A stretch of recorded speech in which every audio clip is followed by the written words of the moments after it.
30 hours. The fog swallows everything beyond 30 meters. My hands tremble. Not from the chill. It violated everything I understood about armored warfare. Impossible! Our turret is only halfway! It's gone! This was no hallucination.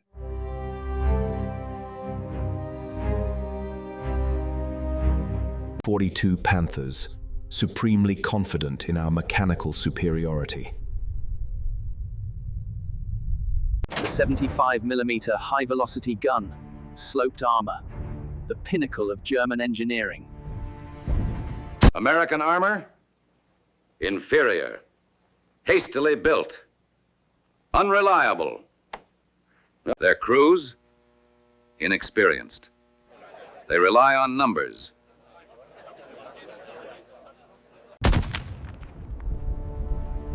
What we encountered at Arracourt would shatter every assumption. The M18 Hellcat.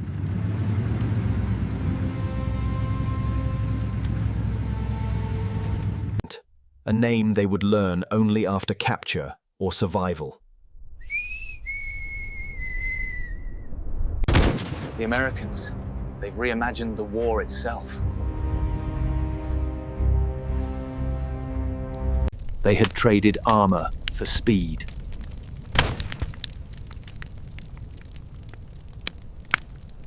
Hit! It makes our tactics obsolete. The M18's development began with a uniquely American philosophy. Bruce, commanding the Tank Destroyer Center.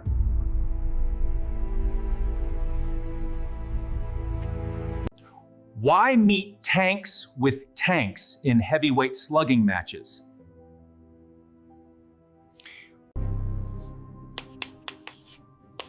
My vision prioritized three characteristics. In order: speed, firepower, crew efficiency. This philosophy would have been considered madness in the Wehrmacht. Where the progression was always thicker armor and bigger guns. The Ordnance Department required a fast tank destroyer. Finally, the T-70 76mm gun motor carriage emerged. July 1943. A vehicle was created to challenge all assumptions. Powered by a 400 horsepower Wright R975 aircraft engine. The same engine as the Sherman, but in a chassis weighing only 20 tons. The Hellcat was capable of 55 miles per hour, or 89 kilometers per hour. Some sources indicate it could reach 60 miles per hour in ideal conditions. The Panther's maximum speed was just 29 miles per hour, or 46 kilometers per hour, on roads. While the M18 could maintain 40 miles per hour across rough terrain.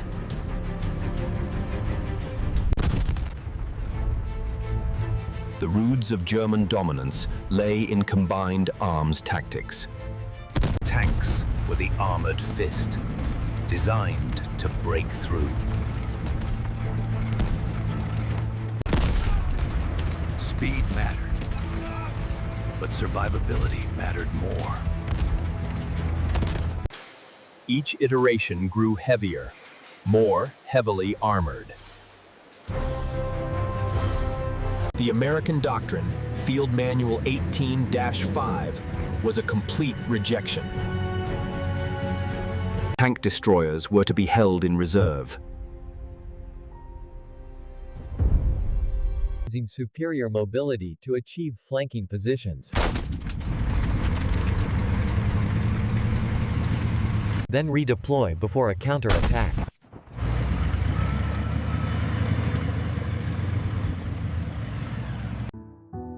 It looked more like a race car with a cannon than a traditional tank. The M18's combat debut came at Anzio, Italy.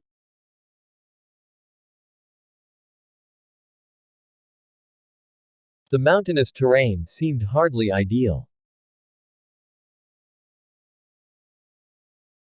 Yet even here, its capabilities stunned German defenders. Localized engagements. Not disseminated. The German army in France remained focused on Shermans and M10s. Vehicles which still operated within conventional parameters.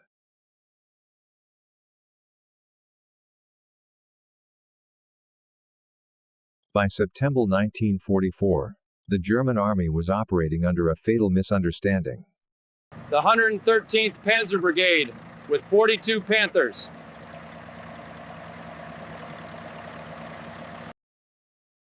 Many crews were veterans of the Eastern Front. They had faced T-34s. Armor and firepower. That's what decides things. Simple as that. The 704th Tank Destroyer Battalion had originally trained on the M3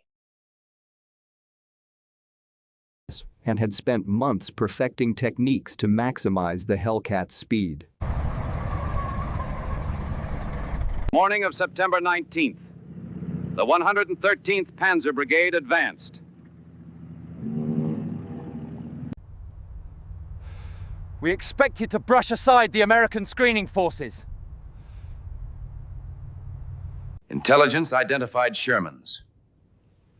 No significant anti-tank defenses. Hold positions.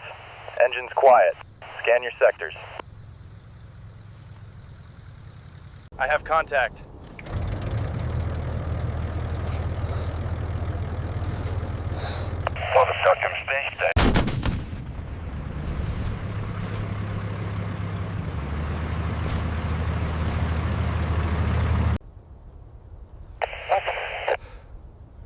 Engage! Engage! The Germans' first indication was the roar of an engine.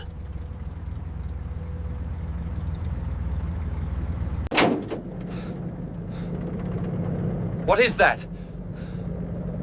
Where is it? The M18 burst from its position, raced to a flank, and fired. All before the German turret had traversed even halfway.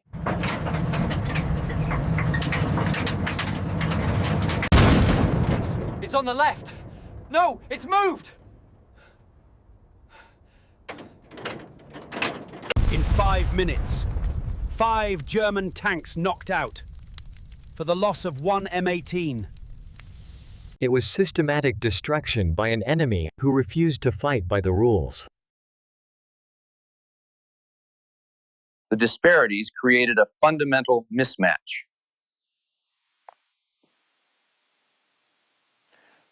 The Panther's turret, 7 tons. It required 60 seconds for a full rotation. Under combat conditions, with the engine at low RPM, it was even slower.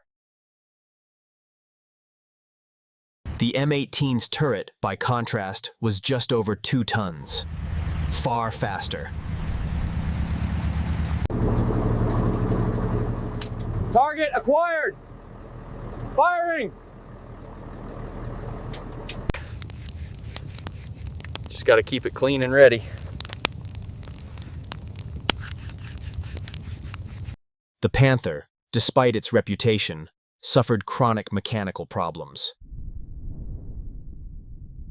Final drive failures were endemic, designed for a 35-ton vehicle. Several were abandoned due to mechanical failure during attempted pursuit.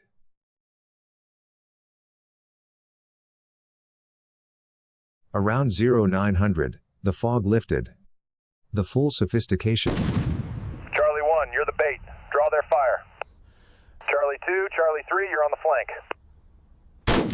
Evans' platoon served as an attractive target.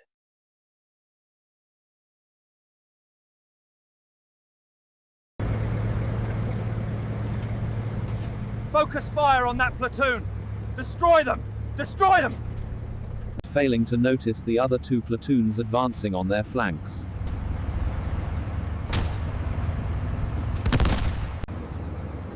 Firing on the flank. Here! Hit! He's on our flank! Turn, damn it, turn!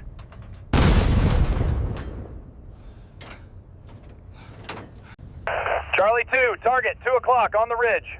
Moving now.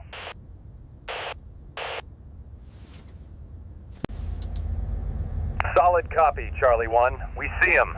Engaging.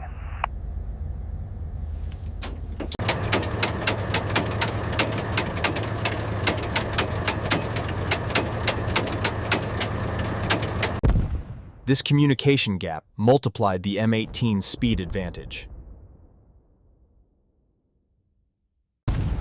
American crews could coordinate in real time.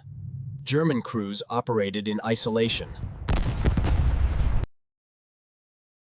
By September 20th, German tank crews were experiencing something unprecedented. We can't fight them! They won't stand still!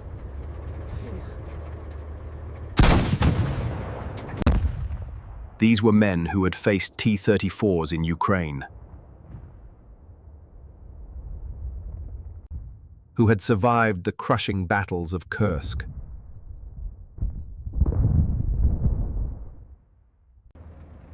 Our skill and technology was supposed to be superior. The Panther had been their vindication. Now that certainty was shattered. Panthers found themselves desperately trying to defend.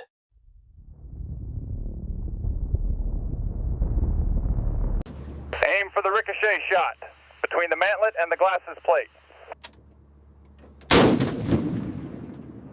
A suicidal tactic, but the Panthers couldn't respond quickly enough.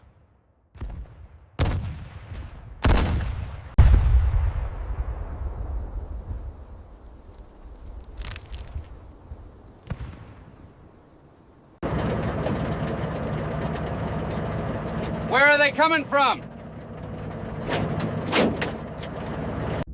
The Panthers found themselves desperately trying to defend.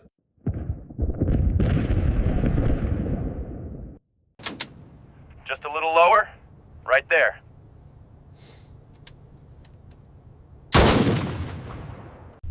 Another Panther destroyed, its crew now casualties of speed and strategy. Got it lined up.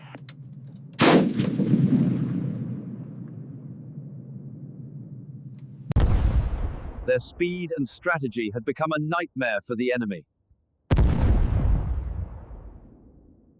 Charlie 1, we're the bait. Draw their fire. Line both! Charlie 2, Charlie 3, flank them. Evans' platoon became an irresistible target.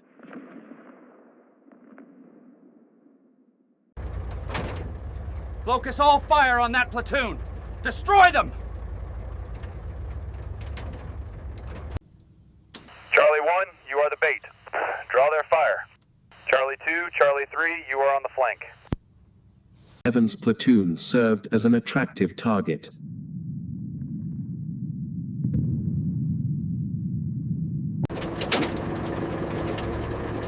Focus fire on that platoon! Destroy them! Failing to notice the other two platoons advancing on their flanks.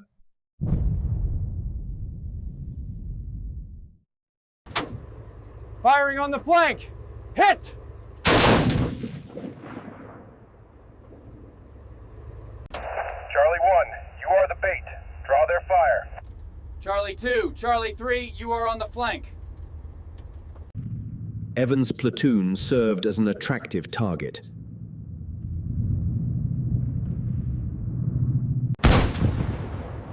Focus fire on that platoon! Destroy them!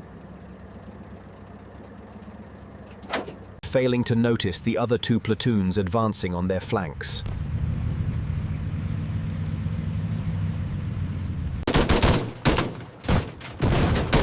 Firing on the flank! Hit! They were suicidal against an enemy that could respond quickly. But they couldn't. The Panther's ponderous turret traverse turned every strength into weakness. The Germans attempted adaptations, operating in pairs, back to back. But this required stationary positioning, surrendering all initiative. And it assumed reliable communication, which most German tanks lacked.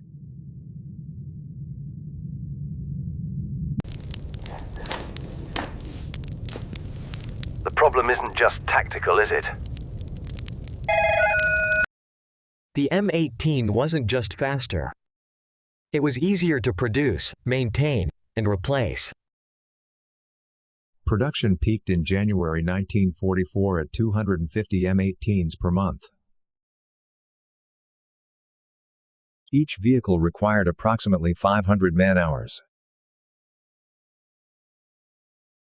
Compared to the 2,000 man-hours needed for a Panther.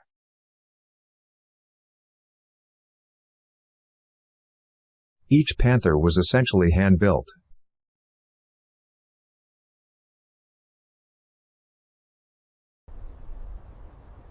American factories could replace every M18 lost at Arracourt. In less than 2 days of production.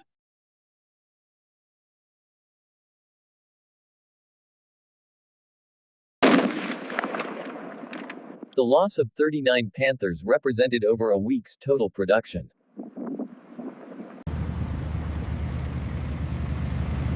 The morning of September 22nd saw new tactics employed.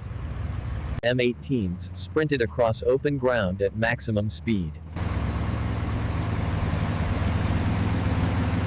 They're charging! Too fast! I can't track them!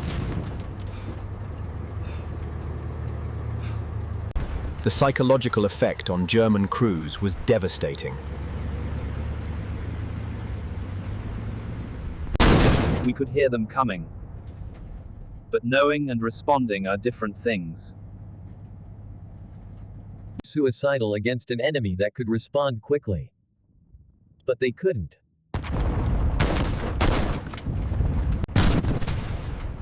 Their ponderous turret traverse turned every strength into weakness. The Germans attempted adaptations, operating in pairs, back to back. But this required stationary positioning, surrendering all initiative. And it assumed reliable communication, which most German tanks lacked.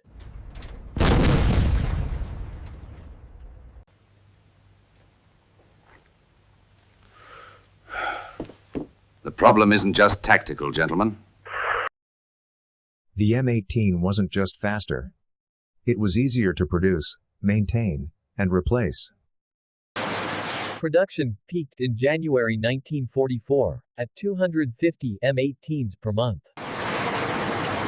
Each vehicle required approximately 500 man-hours. Compared to the 2,000 man-hours needed for a Panther.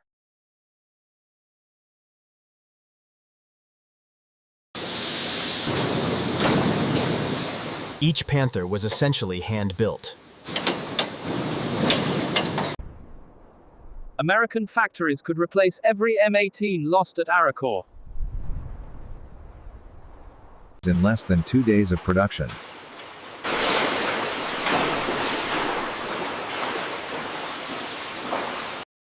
German Panther production, at its absolute peak, was 380 per month for all fronts.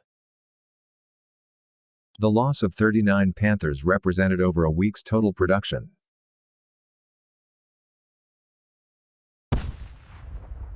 The morning of September 22nd saw new tactics employed. M18s sprinted across open ground at maximum speed. They're charging! Too fast! I can't track them!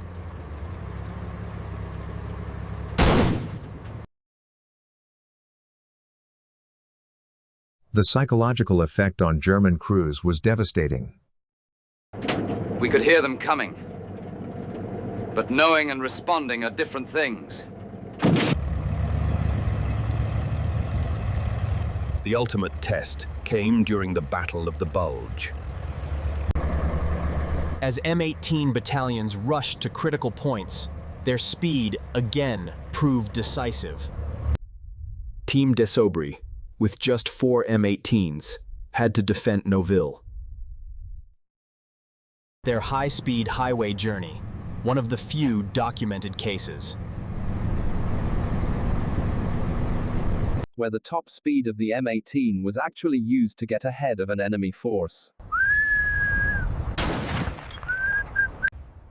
M18s repeatedly disrupted German timetables. The M18 had a higher kill-to-lost ratio than any other U.S. tank or TD. 526 kills claimed in total. The overall kill-to-loss ratio was 2.4 to 1. This is even more impressive, considering M18s were often used as improvised fire support. Even when employed outside their intended role, they maintained exceptional effectiveness. The fundamental difference was starkly illustrated.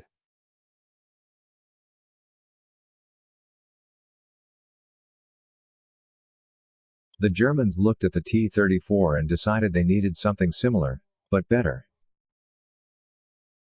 It was an evolutionary response, taking existing concepts to their logical extreme. The Americans reached a revolutionary conclusion. The best armor is not being hit at all.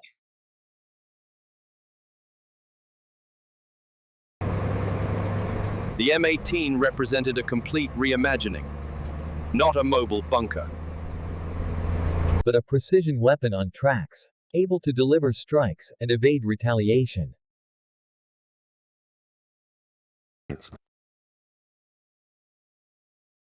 The Germans had pursued a linear path of development. The M18 didn't try to beat German tanks at their own game. It changed the game entirely. Sergeant Henry R. Hartman, who destroyed 6 Panthers on September 19th. His technique of striking from unexpected angles and displacing immediately. On October 13th, even the Tigers' advantages couldn't overcome the M18. Tigers lumbered forward, while M18s raced around their flanks. The Tigers' turret couldn't track the fast-moving tank destroyers.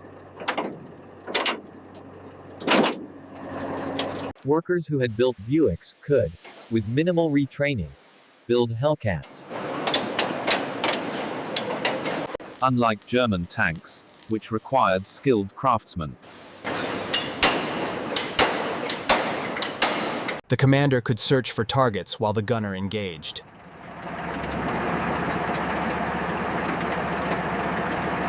German tanks required the entire turret to rotate for the commander to observe.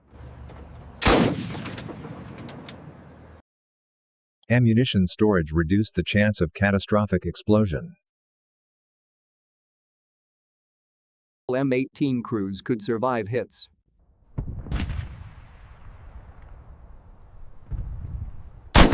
That would destroy German vehicles.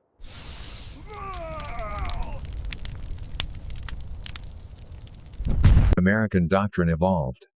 M18s found themselves supporting infantry. While German Panzers remained wedded to obsolete tactical concepts. American forces adapted continuously.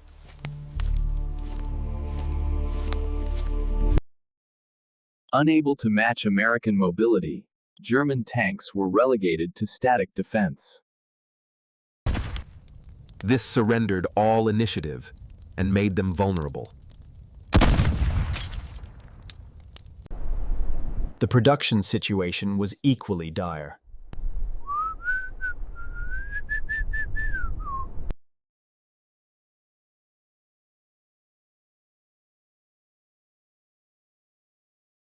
Meanwhile, American factories continued producing vehicles at rates impossible for German planners.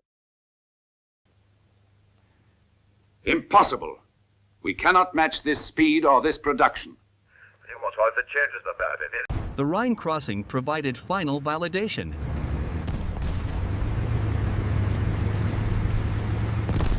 M18s were among the first vehicles across.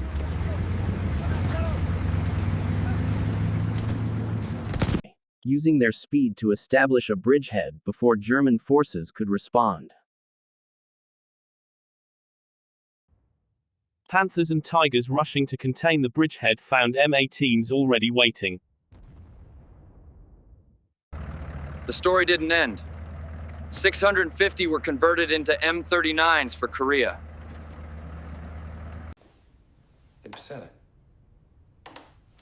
More interesting were the reports from former Wehrmacht officers. We recommend against heavy tanks, favoring more mobile systems. The M18 was the most feared, more than the Pershing, more than the P-47 Thunderbolt. The M18 had not just defeated German armor tactically. It had broken the psychological superiority that German tank crews enjoyed since 1940. Meanwhile, American factories continued producing vehicles at rates impossible for German planners. The M18 was the physical manifestation of American superiority.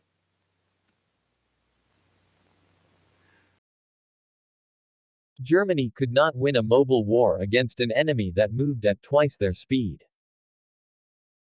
The Rhine crossing provided final validation.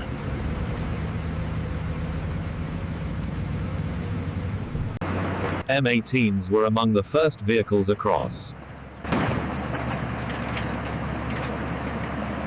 Using their speed to establish a bridgehead before German forces could respond. Panthers and Tigers rushing to contain the bridgehead found M18s already waiting. The story didn't end. 650 were converted into M39s for Korea.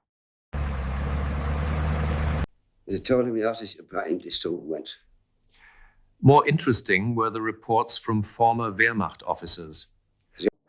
We need to think about mobile systems, not just heavy tanks. That M18, most feared, that one. Worse than any Thunderbolt.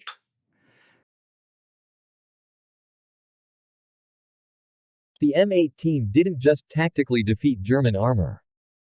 It shattered the confidence of German tank crews.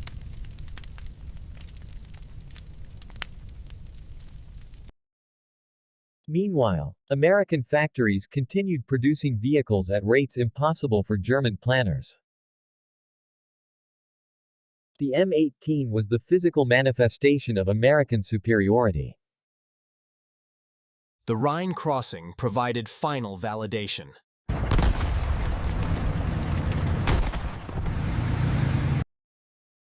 M18s were among the first vehicles across. Using their speed to establish a bridgehead before German forces could respond. Panthers and Tigers rushing to contain the bridgehead found M18s already waiting. The story didn't end. 650 were converted into M39s for Korea. More interesting were the reports from former Wehrmacht officers.